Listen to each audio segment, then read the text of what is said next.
ನಾನು ಚಂದ್ರಶೇಖರ್ ಸರ್ ಇದ್ರಲ್ಲಿ ಬರೀತಾರೆ ನೋಡಿ, ಇಲ್ಲಿ ಕೆಲ ಸಚಿವರು, ಶಾಸಕರು, ಖುದ್ದು ಮುಖ್ಯಮಂತ್ರಿಗಳು ಕೂಡ ಪಕ್ಷದ ಹಿತದೃಷ್ಟಿಯನ್ನ ಗಮನದಲ್ಲಿಟ್ಕೊಂಡು, ಸರ್ಕಾರದ ಹಿತದೃಷ್ಟಿಯನ್ನ ಗಮನದಲ್ಲಿಟ್ಕೊಂಡು ಕೆಲಸ ಮಾಡೋ ಹಂಗೆ ಬುದ್ಧಿ ಹೇಳಿ. ಅಂದ್ರೆ ಪಕ್ಷದ ಒಳಗೆ ಏನು ಮಾಡಬೇಕು ಅದನ್ನ ಬಿಟ್ಟು ಬೇರೆ ಕೆಲಸ ಮಾಡ್ತಿದ್ದಾರೆ ಅನ್ನೋ ಅಸಮಾಧಾನವನ್ನು ತೋಡ್ಕೊಂಡಂಗಿದೆಯಪ್ಪ ಈ ಪತ್ರದಲ್ಲಿ. ಈ ಸಮಾವೇಶ ಯಾಕೆ ಮಾಡ್ತಾ ಇದ್ದಾರೆ ಅಂತೇಳಿ ಇಷ್ಟೆಲ್ಲ ದೊಡ್ಡ ಚಿಂತನೆ ಏನು ಬೇಡ. 5ನೇ ಕ್ಲಾಸ್ ಹುಡುಗನು ಹೇಳ್ಬಿಡ್ತಾನೆ ಇದಕ್ಕೆ ಕಾರಣ ಯಾರು, ಟಾರ್ಗೆಟ್ ಯಾರು ಅಂತೇಳಿ. 2013ರಲ್ಲಿ UPA ಸರ್ಕಾರ, ಮನಮೋಹನ್ ಸಿಂಗ್ ಅವರು ಪ್ರಧಾನಮಂತ್ರಿ, ಆಗ ಅತಿ ಬಲಿಷ್ಠ ಮಹಿಳೆ ಸೋನಿಯಾ ಗಾಂಧಿ ಇಲ್ಲಿ ಮುಖ್ಯಮಂತ್ರಿಯಾಗಿ ಚುನಾಯಿತರಾಗ್ತಾರೆ. ಯಾರು? ಸಿದ್ದರಾಮಯ್ಯನವರು. 6 ತಿಂಗಳು DK ಶಿವಕುಮಾರ್ ಅವ್ರನ್ನ ಮಂತ್ರಿಯಾಗಿ ಮಾಡಲ್ಲ. ಇಡೀ ಹೈಕಮಾಂಡು ಕೈ ಮುಗಿದು ಕೇಳ್ಕೊಂಡ್ಬಿಡ್ತಿದೆ, ಒಳಗಡೆ ತೊಗೊಳ್ಳಿ. ಅಲ್ಲಿವರೆಗೂ ನಾನು ಒಳಗಡೆ ಬರಲ್ಲ ಅಂತ ಶಬ್ದ ಮಾಡ್ತಾರೆ DK ಶಿವಕುಮಾರ್ ಅವರು, ಅಸೆಂಬ್ಲಿಗೆ ಬರಲ್ಲ ಅಂತೇಳಿ. ಎಲ್ಲರೂ ಬೇಡ್ಕೊಂಬಿಟ್ರು ಕೂಡ ಸಿದ್ದರಾಮಯ್ಯವರು ಒಳಗಡೆ ಬಿಟ್ಕೊಳ್ಳಲ್ಲ. ಅವಾಗ ಏನೋ ಸ್ಟ್ರಾಂಗೆಸ್ಟ್ ಹೈಕಮಾಂಡ್ ಇತ್ತು. ಇವತ್ತಿರೋದು ಏನು ವೀಕೆಸ್ಟ್ ಹೈಕಮಾಂಡ್. ಜೊತೆಗೆ ಟಾರ್ಗೆಟ್ ಮಾತ್ರ ಬದಲಾಗಿಲ್ಲ. ಆವತ್ತು DK ಶಿವಕುಮಾರ್, ಇವತ್ತು DK ಶಿವಕುಮಾರ್. ಏನಾಯ್ತು, BJP ಸರ್ಕಾರ ಸಮಯದಲ್ಲಿ ಮೇಕೆದಾಟುವಿನ ಇದನ್ನ ಮಾಡಿದ್ರು, ಪಾದಯಾತ್ರೆ ಮಾಡಿದ್ರು DK ಶಿವಕುಮಾರ್ ಅವರು. ಅದಕ್ಕೆ ಕರೆಕ್ಟಾಗಿ ಟೋಲ್ ಕೊಟ್ಟಿದ್ದಲ್ಲಿ ದಾವಣಗೆರೆ ಒಳಗಡೆ ಸಮಾವೇಶ ಮಾಡ್ತಾರೆ.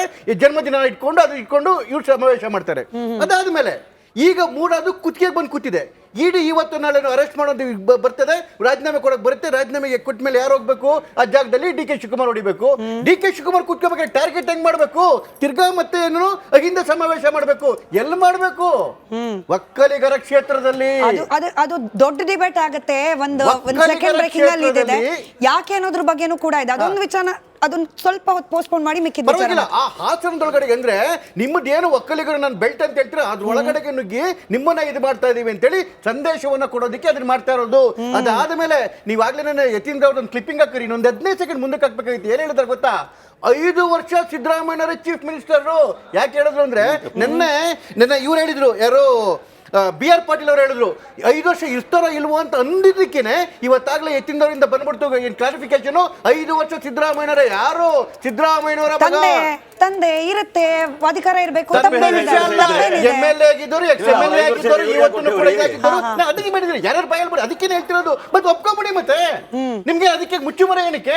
ನೀವ್ ಯಾಕೆ ಮತ್ತೆ ಮಾದೇವಪ್ಪನವ್ರ ಕೈಯಲ್ಲಿ ಎಲೆಕ್ಷನ್ ಮುಂಚೆ ಹೇಳ್ತೀರಿ CM ಆಗೋದಕ್ಕೂ ಯೋಗ್ಯತೆ ಬೇಕು ಅಂತೇಳಿ? ಅರ್ಥ ಏನು? ಟಾರ್ಗೆಟ್ ಯಾರು? ಇದೇ DK ಶಿವಕುಮಾರ್ ಟಾರ್ಗೆಟ್. ಹಾಗಾಗಿ ಇವತ್ತೇನು ಹಿಂದೆ ಸಮಾವೇಶ ಮಾಡ್ತಾ ಇದ್ದಾರೆ, ಇದು ಟಾರ್ಗೆಟ್ DK ಶಿವಕುಮಾರ್. ಆಯ್ತು, ಅದಕ್ಕೆ ಉತ್ತರ ಕೊಡಿರಂತೆ ಸರ್. ಇಟ್ನಾಳ್ ಸರ್, ನನ್ಗೊಂದು ಬ್ಯಾಲೆನ್ಸ್ಡ್ ಒಪಿನಿಯನ್ ಸಿಗ್ಲಿ ಅನ್ನೋ ಕಾರಣಕ್ಕೆ ಇವಾಗ ಇದನ್ನ ಯಾರೇ ಗಮನಿಸಿದ್ರು ಕೂಡ ಇಂಥದ್ದೊಂದು ಸಮಾವೇಶ ಮಾಡ್ತಿರೋದ್ರ ಉದ್ದೇಶ ಇಲ್ಲಿ ಸಿದ್ದರಾಮಯ್ಯನವರ ಬಲವರ್ಧನೆ ಅನ್ನೋದು ಮೇಲ್ನೋಟಕ್ಕೇನೆ ಗೊತ್ತಾಗ್ತಾ ಇದೆ. ಬಟ್ ಈ ಸಂದರ್ಭದಲ್ಲಿ ಬಲವರ್ಧನೆಯ ಅವಶ್ಯಕತೆ ಇತ್ತ ಅನ್ನೋದು ನನ್ನ ಪ್ರಶ್ನೆ. ಈ ಟೈಮಿಂಗ್ ಈಗಲೇ ಯಾಕೆ ಮಾಡ್ತಿದ್ದಾರೆ, ಅಲ್ಲೇ ಯಾಕೆ ಮಾಡ್ತಿದ್ದಾರೆ? ನಾನು ಮತ್ತೆ ಪ್ರಶ್ನೆ ಕೇಳ್ತೀನಿ. ಇದೇ ಸಂದರ್ಭದಲ್ಲಿ ಹಿಂಗೇನೆ ಒಂದು ಸಮಾವೇಶ ಮಾಡ್ತಿರೋ ಹಿಂದಿನ ಉದ್ದೇಶ ಏನು? ಸಿದ್ದರಾಮಯ್ಯನವರು ಮತ್ತು ಸಮಾವೇಶಗಳು ಇದಕ್ಕೆ 2005ರಿಂದ ಒಂದು ಇತಿಹಾಸ ಇದೆ. ಇದು ಯಾವಾಗ JDS ಅಲ್ಲಿ ಅವರಿಗೆ ಸ್ವಲ್ಪ ಕಡೆಗಣಿಸಲಾಗ್ತದೆ ಧರ್ಮಸಿಂಗ್ ಸರ್ಕಾರದಲ್ಲಿ, ಆವಾಗ ಇದೇ ಸಮಾವೇಶ, ಅಹಿಂದ ಸಮಾವೇಶವನ್ನೇ ಮಾಡ್ತಾರೆ ಹುಬ್ಬಳ್ಳಿಯಲ್ಲಿ. ಅವಾಗ ದೇವೇಗೌಡರು ಬೇಡ ಅಂತ ಹೇಳ್ತಾರೆ, ಬೇಡ ಅಂದ್ರು ಮಾಡ್ತಾರೆ. ಆಮೇಲೆ ಪಕ್ಷದಿಂದ ವಜಾಗೊಳ್ತಾರೆ. ಆಮೇಲೆ ಸ್ಥಳೀಯ ಚುನಾವಣೆಗಳಲ್ಲಿ ಕಾಂಗ್ರೆಸ್ಸನ್ನು ಬೆಂಬಲಿಸ್ತಾರೆ, ಮುಂದೆ ಕಾಂಗ್ರೆಸ್ ಸೇರ್ಪಡೆ ಆಗ್ತಾರೆ, ಅದೆಲ್ಲ ಬೇರೆ.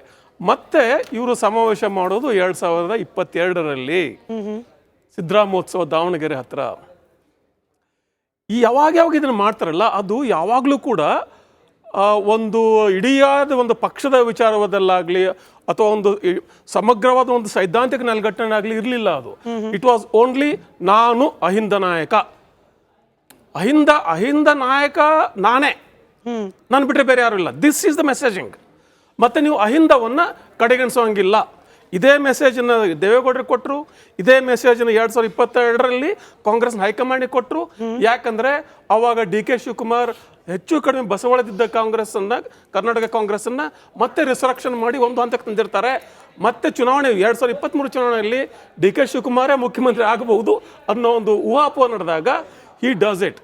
ಈಗ ಯಾಕೆಂದರೆ ಮತ್ತೆ ಈಗ ನಾವು ಕೇಳಿದ್ದೇವೆ, ಅದಕ್ಕೆ ಅಧಿಕೃತವಾದ ಪುರಾವೆಗಳು ಇಲ್ಲ ನಮ್ಮ ಹತ್ರ. ಈ 50-50 ಪವರ್ ಶೇರಿಂಗ್ ಫಾರ್ಮುಲಾ ಬಗ್ಗೆ ಮಾತಾಡ್ತೀವಿ ನಾವು. ಅದರ ಹಿನ್ನೆಲೆಯಲ್ಲೇ ಈ ಮೂಢ ಹಗರಣ ಇತ್ಯಾದಿ ಹಗರಣಗಳ ಹಿನ್ನೆಲೆಯಲ್ಲಿ high command at least to have a saving grace, ನಿಮ್ಮನ್ನ ಬದಿಗೆ ಸರಿಸಿ ಬೇರೆಯವ್ರನ್ನ ಮುಖ್ಯಮಂತ್ರಿ ಮಾಡಿದರೆ ಹೇಗೆ, ಈ ಎಲ್ಲ ಕಾರಣಕ್ಕೋಸ್ಕರ ಈ ಸದ್ಯದ ಮಟ್ಟಿಗೆ ಸಿದ್ದರಾಮಯ್ಯನವರಿಗೆ ಏನು ಮೆಸೇಜ್ ಕೊಡಬೇಕಾಗಿದೆ ಹೈಕಮಾಂಡ್ಗೆ? ಕರ್ನಾಟಕ ಕಾಂಗ್ರೆಸ್ ನನ್ನಿಂದ, ಕರ್ನಾಟಕ ಕಾಂಗ್ರೆಸ್ ನಾನು ಅಲ್ಲ. ಯಾಕೆ ಇಲ್ಲಿ ಸ್ಪೆಸಿಫಿಕ್ ಆಗಿ ಹೇಳಬೇಕಾಗ್ತದೆ ಪಕ್ಷದ ವೇದಿಕೆಯಲ್ಲೇ ಮಾಡಿ ನೀವು ಅಂತ, ಅಥವಾ ಪಕ್ಷದ ಚಿಹ್ನೆ ಅಡಿಯಲ್ಲೇ ಮಾಡಿ ಅಂತ? ಯಾಕಂದ್ರೆ ಪಕ್ಷದ ಚಿಹ್ನೆ ಇವರೆಲ್ಲ ಇಲ್ಲಿವರೆಗೆ ಏನೇನು ಸಾಮಗ್ರಿಗಳಿದಾವೆ, ಯಾವ್ದಾವುದು ಪಬ್ಲಿಕ್ ಡೊಮೈನಲ್ಲಿ ಇವರ ಪಬ್ಲಿಸಿಟಿ ಮೆಟೀರಿಯಲ್ ಅವೈಲೇಬಲ್ ಇದೆ, ಅಲ್ಲಿ ಪಕ್ಷದ ಚಿಹ್ನೆ ಇಲ್ಲ. ಹೇಳೋದೇನು ಇಲ್ಲ, ಅದು ಸ್ವಾಭಿಮಾನಿ ಸಂಘಟನೆಯವರು ಮಾಡ್ತಿದ್ದಾರೆ, ಅಹಿಂದ ಸ್ವಾಭಿಮಾನಿ ಸಂಘಟನೆಯವರು ಮಾಡ್ತಿದ್ದಾರೆ, ನಮ್ದಲ್ಲ ಇದು ಅಂತ ಹೇಳಿ. ನಿಮ್ದಲ್ಲ ಅಂತ ಆದ್ರೆ ಕಾಂಗ್ರೆಸ್ ಕಚೇರಿಯಲ್ಲಿ ಯಾಕೆ ಸಿದ್ಧತೆ ನಡೀತದೆ? ನಿಮ್ದಲ್ಲ ಅಂತ ಆದ್ರೆ ನಿಮ್ಮ ಕಾಂಗ್ರೆಸ್ಸಿನ ಮಂತ್ರಿಗಳು ಅಲ್ಲಿ ಯಾಕೆ ಹೋಗಿ ಅದನ್ನು ತಯಾರಿಗಳು ನೋಡ್ಕೊಳ್ತಾರೆ? ಈಗ ಯಾಕೆ ಅಂದ್ರೆ ಆವಾಗಲೇ ಅನೇಕರು ಹೇಳಿದಂಗೆ there is a very visible power struggle between Siddaramaiah and D K Shivakumar. ಪದೇ ಪದೇ ಏನು ಕೇಳ್ತಾರೆ, ಇದು ತ್ಯಾಗದ ಸಮಯ ಅಂತ, ಕಾಂಗ್ರೆಸ್ಸಿನ ಪರಂಪರೆ ತ್ಯಾಗ, ನೀವು ತ್ಯಾಗಕ್ಕೆ ಸಿದ್ಧರಾಗಿ ಅಂತ ಯಾಕೆ ಈ ಥರ ಒಂದು ಮ್ಯೂಸಿಕ್ನಲ್ಲಿ ಒಂದು ಮೆಸೇಜ್ ಕೊಡ್ತಾ ಇದ್ದಾರೆ? ಅದಕ್ಕೆ ಪ್ರತಿಯಾಗಿ ಇವರು 5 ವರ್ಷ ನಾವೇ ಮುಖ್ಯಮಂತ್ರಿ ಆಗಿರ್ತೀವಿ ಅಂತ ಹೇಳ್ತಾರೆ. ಅಥವಾ ಇವತ್ತು ಸತೀಶ್ ಜಾರಕಿಹೊಳಿ ನಮಗೂ ಆಕಾಂಕ್ಷೆ ಇದೆ, ಪಕ್ಷದ ಅಧ್ಯಕ್ಷನೂ ಆಗ್ಬೋದು, ಮುಖ್ಯಮಂತ್ರಿನೂ ಆಗ್ಬೋದು ಅಂತ ಅವ್ರು ಯಾಕೆ ಹೇಳ್ತಾರೆ?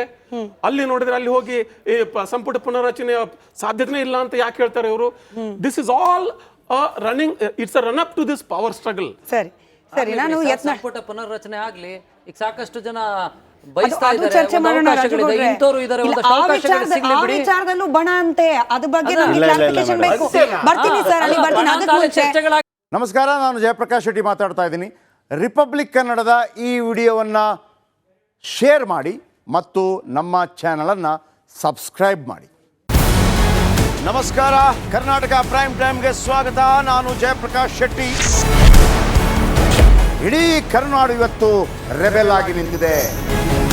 ಈ ಹಗರಣಗಳನ್ನು ಸದನದಲ್ಲಿ ಪ್ರಸ್ತಾಪ ಮಾಡಲು ಕೂಡ ಕಾಂಗ್ರೆಸ್ ಹಿಂದೇಟು ಹಾಕಿದ್ದೇಕೆ? ನಿಮ್ಗೆ ಸಂಬಳ ಅದಕ್ಕೆ, ನಿಮಗೆ ವಾಹನ ಅದಕ್ಕೆ, ನಿಮಗೆ ವೆಪನ್ ಅದಕ್ಕೆ, ನೀವು ಅದನ್ನು ಸೆರೆ ಹಿಡಿಬೇಕಾಗಿತ್ತು. ನೀವು ವಿದ್ಯುತ್ ಬರ ಇದೆ ಅಂತ ಹೇಳ್ತಾ ಇದ್ದೀರಿ, ಎಲ್ಲಿ ಬರ ಇದೆ ನೀವು ಹೇಳಬೇಕು. ಪಾಕಿಸ್ತಾನ್ ಆಕ್ಯುಪೈಡ್ ಕಾಶ್ಮೀರ್ ಅದು ಎಂದೆಂದಿಗೂ ನಮ್ಮದು. 40 ಮೆಷಿನ್ಗಳು ತಂದಿತ್ತು ನೋಟ್ ಎಣಿಸುವುದಕ್ಕೆ, ಅದೇ ಹಾಳಾಯಿತು. ಮಥುರಾದ ಗಲಾಟೆ ಇದೆಯಲ್ಲ, ಅದು ಸ್ಥಳೀಯವಾಗಿ ಕೂತು ಪರಿಹರಿಸಬಹುದಾದಂಥ ಕಾನೂನಿದೆ. ಗ್ಯಾರಂಟಿ ಯೋಜನೆಯಿಂದ ನಷ್ಟ ಆಗಿದೆ, ಲಾಭ ಆಗಿದೆ, ದಯವಿಟ್ಟು ಹೇಳಿ. Dawood Ibrahim most wanted criminal ಯಾವಾಗಾದ ಅಂದರೆ ಇಲ್ಲಿ ತನಕ ಭಾರತ ದೇಶದಲ್ಲಿ ಓರ್ವ ದಲಿತ ಪ್ರಧಾನಿಯಾದಂಥ ಇತಿಹಾಸವೇ ಇಲ್ಲ. ರಿಪಬ್ಲಿಕ್ ವರ್ಲ್ಡ್ ಆಪ್ ಇದು ಕೇವಲ ಅಪ್ಲಿಕೇಶನ್ ಅಲ್ಲ, ಸಮಗ್ರ ಸುದ್ದಿಗಳ ಸಂಪರ್ಕ ಮಾರ್ಗಕ್ಕೆ ಕ್ರಾಂತಿಕಾರಿ ಬದಲಾವಣೆ. ರಿಪಬ್ಲಿಕ್ ವರ್ಲ್ಡ್ ಆಪ್ ಕೇವಲ ಸುದ್ದಿ ಅಪ್ಲಿಕೇಶನ್ ಅನ್ನ ಪರಿಚಯ ಮಾಡ್ತಾ ಇಲ್ಲ, ಬದಲಾಗಿ ಡಿಜಿಟಲ್ ಸುದ್ದಿ ಬಳಕೆಯ ಹೊಸ ಯುಗಕ್ಕೆ ನಾಂದಿ ಹಾಡ್ತಾ ಇದೆ. ಇದೊಂದು ಬ್ರೇಕಿಂಗ್ ನ್ಯೂಸ್, ಪ್ರಭಾವಶಾಲಿ ಕಾರ್ಯಕ್ರಮಗಳಿಗೆ ಗಟ್ಟಿಯಾದ ವೇದಿಕೆ. ರಿಪಬ್ಲಿಕ್ ವರ್ಲ್ಡ್ ಅಪ್ಲಿಕೇಶನ್ ಈಗ ಲೈವ್ ಆಗಿದೆ. ಗೂಗಲ್ ಪ್ಲೇ ಸ್ಟೋರ್ ಮತ್ತು ಆಪಲ್ ಆಪ್ ಸ್ಟೋರ್ ಎರಡರಲ್ಲೂ ಲಭ್ಯವಿದೆ. ಈಗಲೇ ಡೌನ್ಲೋಡ್ ಮಾಡಿ.